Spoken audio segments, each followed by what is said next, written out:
তো কী হয়, বায়ুমণ্ডল থেকে অক্সিজেন গ্রহণ করে শ্বাসরন্ধ্র সেটা অ্যাট্রিয়ামে পৌঁছে, অ্যাট্রিয়াম থেকে ট্রাকিয়াল বায়ুথলির পর হচ্ছে দেহকোষে প্রবেশ করে, অক্সিজেন অণু প্রবেশ করে, জারণ বিজারণের মাধ্যমে কার্বন ডাই অক্সাইড উৎপন্ন হয়। কার্বন ডাই অক্সাইডটা হচ্ছে ট্রাকিওলের মাধ্যমে, ট্রাকিয়া দিয়ে অ্যাট্রিয়াম দিয়ে শ্বাসরন্ধ্রের মাধ্যমে হচ্ছে বায়ুমণ্ডলে নির্গত হয়।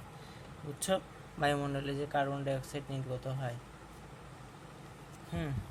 আচ্ছা, ঘাসফড়িংয়ের রেচন অঙ্গ কি? ঘাসফড়িংয়ের হচ্ছে কি অন্য সব পতঙ্গের মতোই ঘাসফড়িংয়ের রেচন অঙ্গ হচ্ছে মালপিজিয়ান নালিকা, এছাড়া ইউরিক কোষ ইত্যাদি কিউটিকল ইত্যাদি রেচন অঙ্গ থাকে। প্রায় 100টার মতো সুতার মতো মালপিজিয়ান নালিকা হচ্ছে তোমার হিমোসিলে বিস্তৃত থাকে। তো ঘাসফড়িংয়ের আমরা পড়বো এখন মূলত প্রধান মালপিজিয়ান নালিকা। 25 সেন্টিমিটার লম্বা, 25 মিলিমিটার লম্বা।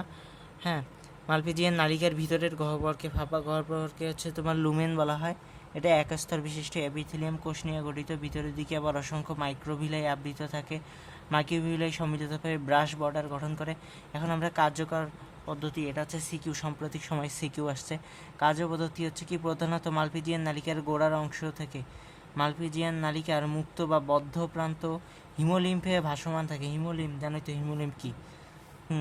হিমোলিম্ফে ভাসমান থাকে, মানে ওই যে রক্তরসে ভাসমান থেকে পানি, carbon die oxide, potassium urate আয়নটা হচ্ছে শোষণ করার পর এগুলো নালিকার ভিতর দিয়ে বিভিন্ন এনজাইমের প্রভাবে পটাশিয়াম বাইকার্বনেট পানি ইউরিক অ্যাসিডে পরিণত হয়। নালিকার ভিতর দিয়ে নির্দিষ্ট এনজাইমের প্রভাবে পটাশিয়াম বাইকার্বনেট পানি ইউরিক অ্যাসিডে পরিণত হয়। নালিকার গোড়ার অংশ দ্বারা কিছু পানি ও বাইকার্বনেট নালিকার গোড়ার অংশ দ্বারা কিছু পানি ও বাইকার্বনেট পুনর্শোষিত হয়ে হিমোলিম্ফে ফিরে আসে। আর রেচন বর্জ্যরূপে হচ্ছে ইউরিক অ্যাসিড অবশিষ্ট পানির সাথে পৌষ্টিক নালীর গহ্বরে প্রবেশ করে।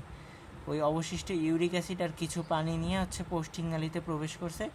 মলাশয় আবার অধিকাংশ পানিটাই আবার পুনঃশোষিত হয়ে যায়। ফলে কী হয়, ইউরিক অ্যাসিডটা হচ্ছে কঠিন মলের সাথে বজ্ররূপে বায়ু থেকে বের হয়। এই যে এখানে পটাশিয়াম ইউরেট, পানি, কার্বন ডাই অক্সাইড, ওগুলো হচ্ছে হিমোলিম্ফ থেকে আসছে, বাইরের হিমোলিম্ফ। পটাশিয়াম ইউরেট, পানি, কার্বন ডাই অক্সাইড আসিয়া বিক্রিয়া করিয়া পটাশিয়াম বাইকার্বনেট তৈরি করছে ও পানি তৈরি করছে। পটাশিয়াম বাইকার্বনেটটা আবার হচ্ছে কিন্তু ব্যাক চলে যায়। পটাশিয়াম বাইকার্বনেট নালিকার গোড়ার অংশ দিয়ে কিন্তু এই পটাশিয়াম বাইকার্বনেট পুনঃশোষিত হয়, পানিটাও শোষিত হয়। অবশিষ্ট কিছু পানিটা আবার কি হয়, মলাশয়ে পানি কিছুটা শোষিত হয়, বাকিটা হচ্ছে যে নিষ্কাশিত হয়, দেহের বাইরে বের হয়, শেষ। আবার এখানে হচ্ছে কি অতিরিক্ত আনুষঙ্গিক কিছু রেচন অঙ্গ আছে, যেগুলো হচ্ছে কি কাজে কি হচ্ছে তোমার কাজ নাই। ইউরেট কোষের মাধ্যমে হচ্ছে কি ইউরিক অ্যাসিডটা হচ্ছে জমা রাখে, এটাই হচ্ছে মূল কাহিনী। দেখো ইউরেট কোষ দেহে অসংখ্য ফ্যাটি বডি বা চর্বি কোষ থেকে, এগুলো কি করে, শর্করা আমিষ স্নেহ জাতীয় খাদ্য পরিবর্তিত রূপে জমা রাখে, বুঝছো। হিমোলিম্ফে বিদ্যমান কিছু ইউরিক অ্যাসিড ও ইউরেট কোষের মধ্যে আজীবন জমাটা করে রাখে ইউরিক অ্যাসিড এবং ইউরেট কোষের মধ্যে। এসব পদার্থের সঞ্চয়ের কারণে কোষগুলো ইউরেট কোষ, এই সঞ্চয়টার কারণেই হচ্ছে ইউরেট কোষ নামে পরিচিত। ইউরিকস গ্রন্থি হচ্ছে কি পুরুষ ঘাসফড়িংয়ের মাশরুম গ্রন্থিতে ইউরিকস গ্রন্থি অবস্থান করে। পুরুষ ঘাসফড়িংয়ের মাশরুম গ্রন্থিতে ইউরিকস গ্রন্থি অবস্থান করায় হিমোসিল থেকে রেচন দ্রব্য শোষণ করে। হিমোসিল থেকে ওই যে রস থেকে, হিমোসিল না গহ্বর থেকে হচ্ছে তোমার রেচন দ্রব্য শোষণ করিয়া ইউরিক অ্যাসিড রূপে হচ্ছে জমা রাখার পর হচ্ছে সঙ্গমের সময় হচ্ছে এটা বজ্র শুক্রাণুর সাথে ইউরিকস গ্রন্থির যে জমা রাখা ইউরিক অ্যাসিডটা বের করে দেয়, শুক্রাণুর সাথে বাইরে বের করে দেয়। নেফ্রোসাইট কি পেরিকার্ডিয়াল সাইনাসের হৃৎপিণ্ডের পার্শ্বদেশে অবস্থিত নেফ্রোসাইট, বুঝছো। নেফ্রোসাইট হচ্ছে কি দ্রব্য সংগ্রহ করে রক্তের মাধ্যমে নিষ্কাশন করে। আর কিউটিকল কি হচ্ছে কি যখন ছোট অ্যামিবার সদৃশ, তখন কোষ থেকে রক্ত রেচন দ্রব্য সংগ্রহ করে কিউটিকলের নিচে জমা রাখি, যেগুলো হচ্ছে কি পুরাতন কিউটিকল সহ সঞ্চিত রেচন দ্রব্য বাইরে হয়। খোলস মোচনের সময় ওই কিউটিকল সহ সঞ্চিত রেচন দ্রব্য হচ্ছে কি বাইরে পরিত্যক্ত হয়। এটাই হচ্ছে রেচনতন্ত্রের আগামাথা। আর ঘাসফড়িংয়ের শ্বসনতন্ত্র সংবেদী অঙ্গ আছে না, পড়ছিলাম না, স্পর্শন্দ্রিয়। স্পর্শন্দ্রিয় কি ঘাসফড়িংয়ের দেহে বিভিন্ন অঙ্গে অবস্থিত ছোট ছোট রোম বৃষল, এগুলো হচ্ছে এগুলো হচ্ছে কি স্পর্শ ইন্দ্রিয় হিসেবে কাজ করে। রোমগুলো কি শুল্ক, পাল্প, সার্কি পায়ের দূরবর্তী খণ্ডাংশে বিদ্যমান থাকে। শুল্ক, পাল্প, সার্কি এগুলোতে বিদ্যমান থাকে। তাহলে শর্টকাট কি রোম ব্রির স্পর্শ। ঘ্রাণেন্দ্রিয় কি হচ্ছে কি শুঙ্গ বা অ্যান্টেনা অবস্থিত মাথায়, এগুলো থেকে বিদ্যমান রোম হচ্ছে গন্ধ সৌরভ গ্রহণকারী অঙ্গ হিসেবে কাজ করে। রোমটা হচ্ছে কি অ্যান্টেনায় যে রোম থাকে সেটাই হচ্ছে সংবেদী অঙ্গ, এটা হচ্ছে ঘ্রাণেন্দ্রিয় হিসেবে কাজ করে। এদিক এদিক নাড়া নির্বাচন, এগুলো আবার শুঙ্গ কি এদিক ওদিক নাড়াচড়া করিয়ে হচ্ছে খাদ্য নির্বাচন করতে সহায়তা করে, সংগ্রহের প্রয়োজন অনুভব করে। স্বাদেন্দ্রিয় কি স্বাদ গ্রহণ করে, ওই যে আমাদের ম্যাক্সিলারি পাল্প এবং ল্যাবিয়ামে অবস্থিত রোমের মাধ্যমে খাদ্যবস্তু স্বাদ গ্রহণ করে। হ্যাঁ, ম্যাক্সিলারি এবং ল্যাবিয়াল পাল্প, হ্যাঁ এরা হচ্ছে কি স্বাদ গ্রহণ ক্ষমতা কিন্তু বেশ প্রখর ঘাসফড়িংয়ের। দর্শনান্দ্রিয় হচ্ছে পুঞ্জাক্ষী বা ওসেলি থাকে, জানোই তো। এগুলো হচ্ছে কি পুঞ্জাক্ষীটা হচ্ছে কি আলো তীব্রতা পরিবর্তন অনুধাবন করে। পুঞ্জাক্ষীটা হচ্ছে কি দর্শনীয় বস্তুর প্রতিবিম্ব সৃষ্টি করে। আর শ্রাবণেন্দ্রিয় কি হচ্ছে তোমার দেহের উদরীয় প্রথম খণ্ডকের প্রতিবেশে, হ্যাঁ প্রথম খণ্ডকের প্রতিবেশে ডিম্বাকার টিম্পেনিক পর্দা থেকে ডিম্পেনিক পর্দা হচ্ছে কি শ্রবণথলি বা টিম্পেনামকে ঢেকে রাখে। এছাড়া পায়ুসার্কিতে অবস্থিত রোম ও শ্রবণ অনুভূতি স্নায়ুর মাধ্যমে মস্তিষ্কে প্রেরণ করে। পায়ুসার্কিতে অবস্থিত রোম এটা হচ্ছে কি মস্তিষ্কে প্রেরণ করে শ্রবণেন্দ্র হিসেবে। তাপেন্দ্রিয় হিসেবে কি পায়ের প্রথম তিনটি টার্সাসের গোড়ায় বিদ্যমান প্যান্টুরি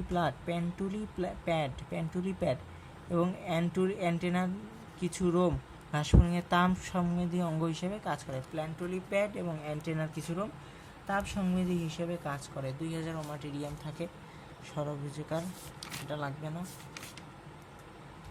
পুংজননতন্ত্র এখান থেকে শুধু এমসিকিউ হয়। ঘাসলিঙ্গ হচ্ছে কি এক লিঙ্গ প্রাণী, ঘাসফড়িং তো হচ্ছে এক লিঙ্গ প্রাণী।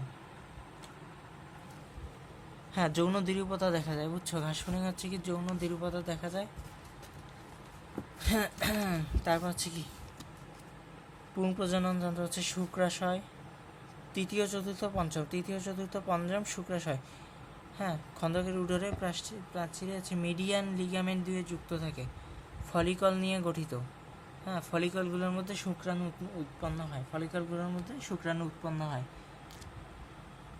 মিডিয়ান লিগামেন্ট তৃতীয় চতুর্থ পঞ্চম, ফলিকল থেকে ক্ষুদ্রাকারে স্বচ্ছ শুক্রাণু উৎপন্ন হয়। তারপর হচ্ছে এটা যেহেতু পুং জনতন্ত্র পড়তেছি আমরা, শুক্রাশয়, শুক্রানালী, ক্ষেপণনালী কিন্তু নবম উদরীয় খণ্ডে, শুক্রাশয় কিন্তু শুক্রনালী পেঁচানো নালী। হ্যাঁ, শুক্রাশয়, শুক্রনালী, ক্ষেপণনালী। সহায়ক গ্রন্থি শুক্রাথলি বা সেমিনাল ভেসিকল। হ্যাঁ, সহায়ক গ্রন্থি হিসেবে কাজ করে কি নালীগুচ্ছ, একজোড়া লম্বা নালীগুচ্ছটাই হচ্ছে সহায়ক নালী হিসেবে কাজ করে। এসব গ্রন্থি থেকে সহায়ক গ্রন্থি থেকে খরিত তরলে শুক্রাণুটা নিমজ্জিত থাকে এবং পুষ্টি গ্রহণ করে। বুঝছো। আর শুক্রথলি কি, এটা হচ্ছে কি গ্রন্থির সাথে একটি লম্বা পেঁচানো নালিকা শুক্রথলি থাকে। যাই হোক, ডিম্বাশয় থাকে 6 থেকে 8টা অণু, ডিম্বাশয় বা ওভারিয়াল নিয়ে গঠিত। ডিম্বনালী থাকে, স্ত্রী প্রজনন যন্ত্র কি ডিম্বাশয়, ডিম্বনালী, যোনি। তারপর হচ্ছে শুক্রাধনী বা হচ্ছে কি স্পার্মাথিকা, যেখানে হচ্ছে জমা থাকে। আর হচ্ছে সহায়ক গ্রন্থি সেম আগের মতোই। ডিম্বনালী থেকে যোনি হচ্ছে কি সপ্তম উদরীয়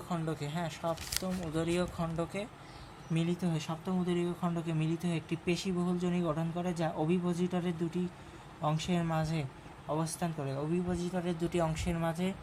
সপ্তম উদরীয় খণ্ডকে এটা অবস্থান করে। হ্যাঁ, অভিপোজিটরের দুটি এটাই অবস্থান করে। হ্যাঁ, সপ্তম উদরীয় খণ্ডক অভিপোজিটরে তোমার হচ্ছে অবস্থান করে। শুক্রাধ্বনি কি স্পার্মা থেকে, এটা মনে রাখবা কিন্তু। শুক্রাধ্বনি কি স্ত্রী প্রজননতন্ত্রের অংশ। হ্যাঁ, আর সহায়ক গ্রন্থি ওই সেম সহায়ক গ্রন্থি কোলেস্ট্রিয়াল গ্রন্থি। এটা হচ্ছে কি সিমেন্ট জাতীয় পদার্থ, ডিম পাড়ার পর ডিমগুলোকে গুচ্ছবদ্ধ থাকতে সহায়তা করে। স্পার্মা থেকে এটা হচ্ছে কি যেখানে হচ্ছে কি শুক্রাণু সাময়িকভাবে জমা থাকে। ঘাসফড়িংয়ের প্রজনন গ্রীষ্মের শেষ দিকে হচ্ছে তোমার দেখো ঘাসফড়িং গ্রীষ্মের শেষ দিকে। হ্যাঁ, ঘাসফড়িংয়ের যৌন মিলন ঘটে। এই সময় সেমিনাল ফ্লুইড ত্যাগ করে। সেমিনাল ফ্লুইডে আবার শুক্রাণু থাকে। শুক্রাণুগুলো স্পার্মা থেকে আবার শুক্রাধানীতে জমা থাকে। নিষেক হয় হচ্ছে কি তোমার 3 থেকে 5 মিলিমিটার লম্বা